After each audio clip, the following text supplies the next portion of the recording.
Every contractor who tells me Google Ads don't work, I ask them just one question. Where did the traffic go when someone clicked? Almost every time they answer the home page.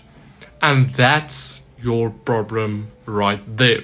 So someone searches, for example, window replacement near me, and they click your ad and they land on a page with 6 navigation menus and links and the contact form buried at the bottom. So they don't know what to do and they leave, and you paid for that.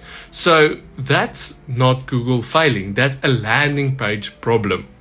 Sending that same traffic to a page built for one thing, one service, one city, one button to call, and that whole picture changes. Google Ads work for contractors.